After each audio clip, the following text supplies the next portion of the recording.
گوجری زبان میں اپڈیٹ سنیے۔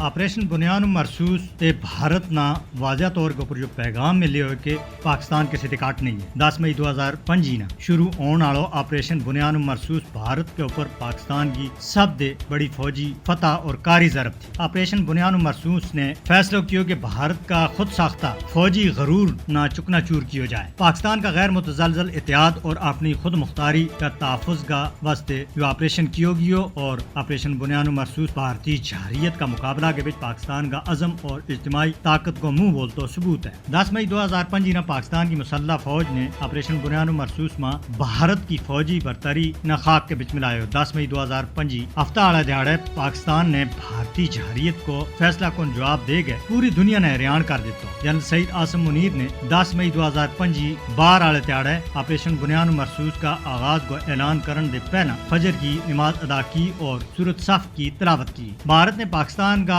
جاٹ تیارہ میزائلہ اور شاہینہ کی درستگی نہ کسی بھی صورت بلا نہیں سکتا، اور بھارت نے یہ گل یاد رکھنی چاہیے کہ کسی کی خود مختاری کے اوپر حملہ کرنا اتنا سخالو نہیں ہے۔ بھارتی جارحیت کا جواب میں پاکستان نے 3 رائفل سمیت 6 بھارتی جنگی طیارہ چاڑے آئے۔ پاکستان کی مسلح افواج نے اس کی جارحیت کو جواب میں بھارت نہ تباہ کرنے والوں تک کو پہنچایا۔ پاکستان کے اوپر بھارت کا میزائل حملہ اور 10 مئی کی جنگ بندی کے بچکار واقعات کو سلسلہ غیر معمولی کاٹ نہیں رہی، جس تے بھارت حیران ہو گیا۔ بھارت نہ فیصلہ کن شکست ہوئی ہے اور بھارت اپنا زخم چٹن کے اوپر مجبور ہوا۔ آپریشن بنیان مرسوس کے تحت پاکستان کا زبردست رد عمل نے بھارت نہ کشیدگی کٹ کرنے کے اوپر مجبور کیا۔ 10 مئی 2005 نا پاکستان کا آپریشن بنیان مرسوس نے بھارت نہ منہ توڑ جواب دیتا۔